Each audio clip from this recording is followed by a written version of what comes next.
Hello students of 5 class. Today we will read a poem that is written by Robert Frost, and Robert Frost has written this poem that is a lyric poem. Lyric poem से मुराद ये है कि ये एक ऐसी poem है जिसमें कि राइटर जो है अपना पर्सनल एक्सपीरियंस या अपनी कोई ज़ाती जो ज़िंदगी के बारे में फीलिंग्स हैं या थॉट्स हैं वो शेयर करते हैं इन अ डिफरेंट वे. तो Robert Frost is an American writer and he has written this poetry in a very beautiful manner. He is a keen observer. तो इसमें राइटर जो है वो बहुत सिंपल वे में लाइन टू लाइन जो है वो एक्सप्लेन करते हैं चीज़ों को, और बिल्कुल जो रीडर है उसकी थॉट और उसकी सिंप्लिसिटी को देखते हुए वो उस लेवल पर आकर लिखते हैं और इस तरह से अपनी बात को बयान करते हैं कि पढ़ने वाले को इंटरेस्ट भी क्रिएट हो और साथ साथ वो उसको इंजॉय भी करे. तो students, I will read the first stanza for you. Two roads diverged in a yellow wood. तो इसमें उन्होंने बताया कि दो रास्ते हैं. दे आर डाइवर्जिंग यानी कि वो सेपरेट हो रहे हैं या आपस में एक दूसरे को अलग कर रहे हैं दो रास्ते. इन अ येलो वुड यानी कि वो एक जंगल है, एक फॉरेस्ट है जहाँ पे जो ट्रैवलर है या राइटर है वो गुजर रहा है.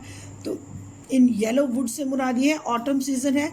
The leaves are yellow, so that's why in the whole forest there are the two ways, so he's passing through. And sorry I could not travel both and be one traveler I long I stood. तो sorry मैं उन दोनों रास्तों को adopt नहीं कर सकता. I have to choose one. उसने कहा है कि दो रास्ते हैं but I have to select one way to move on. And be one traveller stood long I stood. तो क्योंकि मैं एक ही ट्रैवलर हूँ, एक ही चलने वाला हूँ या एक ही मुसाफिर हूँ, सो वहाँ पे मैं रुका कुछ देर. लॉन्ग आई स्टूड, काफ़ी देर रुका और मैंने फिर देखा. And look down one as far as I could. और वहाँ पर खड़े होकर मैंने एक रास्ते की तरफ देखा और वहाँ तक देखता रहा जहाँ तक मेरा विजन या मेरी नज़र जो है वहाँ तक पहुँचती रही. To where it bent. और जब मैं वहाँ से मुड़ चुका था, इन द अंडर ग्रोथ. जब हम चीज़ों को आगे की तरफ चले जाते हैं और वहाँ पे जो रास्ते को बेंड कर लेते हैं तो जो पिछली चीज़ें होती हैं वो अंडर ग्रोथ से मुराद है. तो हमें छोटी छोटी दिखाई देने लगती है लाइक बुशेस एंड हर्ब्स. तो वो अंडर ग्रोथ लगने लग गई जब मैं वहाँ से मुड़ गया. Then took the other as just as fair. उसने कहा है and having perhaps the better claim. तो जो दूसरा रास्ता था, वहाँ पे दो रास्ते थे, एक मैंने चूज़ किया, the writer is saying, and another one वो कह रहा है परहैप्स वो भी अच्छा था. ही इज़ क्लेमिंग कि वो भी बुरा नहीं था. He is a good way to move on because it was grassy and wanted wear. क्योंकि वो भी ग्रासी था और वो भी वांटेड वेयर यानी कि उस पर भी एक दूसरा रास्ता है जिस पर भी चला जा सकता था. Though as far that the passing there had worn them really about the same. तो जैसे जैसे मैं उस रास्ते पर चल रहा था तो had warned the really about the same. Then I realized that way was similar to the that way जो उसने छोड़ा था वो रास्ता, ये भी ऑलमोस्ट उतना ही जो है इसका एक्सपीरियंस सेम ही था. And both the morning equally lay in leaves, no step had trodden back.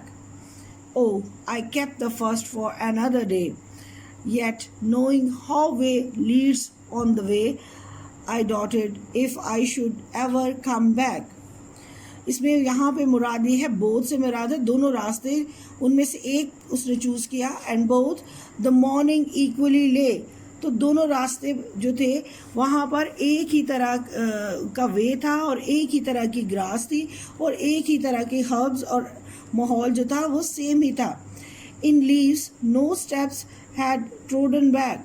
और इस तरह से लगता था कि मैंने जो रास्ता चुना है दैट वे इज सेम, और दूसरे रास्ते पर भी कोई भी वहाँ से नहीं गुजरा और वहाँ पर किसी ने जो ग्रास है उसको कुचला नहीं है, ट्रोडन मीन्स कुचला नहीं है, ये किसी के पैर जो है वहाँ पे नहीं लगे। Oh I kept the first for another day, तो उसने सोचा कि ये रास्ता मैंने चूज़ कर लिया है और अनदर जो दूसरा रास्ता है उसको मैं अब टच नहीं करूँगा। I will experience this way in some other day, कि किसी और दिन मैं इसको देखूँगा, परखूँगा और इसके ऊपर चलूँगा। Yet knowing how way Leeds on two way, ये देखना कि किस तरह से रास्ता जो है वो उसी के ऊपर हमने चलते रहना है। आई doubted if I should ever come back, तो वो उस रास्ते पर चलता जाता है, लेकिन वो कहता है कि मुझे नहीं लगता, मैं डाउटेड हूँ या शक में हूँ या आई एम नॉट श्योर कि मैं कभी उस रास्ते पर दोबारा आकर उसको एक्सपीरियंस करूँगा। I shall be telling this with a sigh से मुरादे है to relieve for a while, या एक आह भरना या ठंडी आह भरना। I shall be telling this with sigh, मैं बहुत रिलीफ में या पुरसकून होकर ये बात कहना चाहता हूँ। Somewhere ages and ages hence, जब एजेस एंड एजेस हैंस वक़्त बहुत आगे चला जाएगा या उसके साथ मैं भी बहुत आगे चला जाऊँगा। Two roads diverge in a wood, तो ये दो रोड्स जो हैं जो दरख्तों के साथ आगे आगे बढ़ते रहे और जो एक दूसरे को सेपरेट करते हैं। And I took the one less travelled by, और मैंने उनमें से एक रास्ता चुना। And that has made all the differences.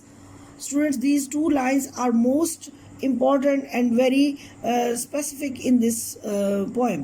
And these two lines have hidden the theme or lesson of the poem. I took the one less traveled by, और मैंने एक रास्ता चुना और मैं उस पर ट्रैवल करता रहा। And that has made all the difference, that's why कि मेरी ज़िंदगी में आज जितने डिफरेंसेस हैं और जितनी भी सक्सेस है या जितनी भी जो चेंजेस हैं, तो शायद वो इसी वजह से हैं। The writer is saying but because I have chosen the one way, और ऐसा रास्ता जो कि जिस पर लोग बहुत ज़्यादा लोग नहीं चलते, मैंने वो रास्ता चुना। And that's why it makes the difference from others. इसी यही वजह है कि मैंने मुश्किल रास्ता या एक डिफरेंट रास्ता चुना जिसने मुझे दूसरों से अलग बनाया। तो स्टूडेंट्स, ये इसमें जो है वो एक राइटर की पर्सनल फीलिंग्स है कि उसने जो अपने लिए पाथ चुना या उसकी जो फीलिंग्स हैं, वो थॉट्स हैं, वो शेयर की हैं उसने एक सिंपल और बहुत ही एलिगेंट पॉइंट के ज़रिए, कि एक पर्सनल चीज़ को जनरल करना या जनरलाइज करना ताकि लोग इसको समझें और अपनी ज़िंदगी से रिलेट करें, और कि हमेशा एक रास्ता जिस पर हम चल निकलते हैं, ये जो हमारी चॉइस होती है या जो हमारा डिसीजन होता है, then we have to move on. तो उसमें पीछे मुड़ने का या वहाँ पर वापस जाने का कोई रास्ता नहीं होता, चाहे किसी किस्म के भी कॉन्सिक्वेंसेस आए या किसी किस्म के भी सर्कमस्टांसेस हो, तो हमें रुकना नहीं होता, हमें उस रास्ते पर चलते रहना होता है। So this message is from the Robert Frost. Through this poem he is telling the same thing कि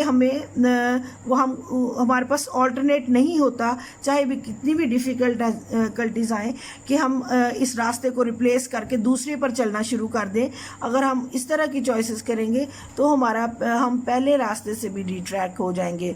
तो इसी तरह से उसने बताया अपना पर्सनल एक्सपीरियंस कि I have selected one way, और मैं इस पर चलता रहा, नो मैटर कौन सी डिफ़िकल्टीज़ आए या किस किस्म के सर्कमस्टांसेस आए, but I have selected one. So that's Y ऐसा रास्ता, ये भी कोई क्राइटेरिया नहीं होता कि जहाँ पे सब चल रहे हैं वहाँ पे आप चलें।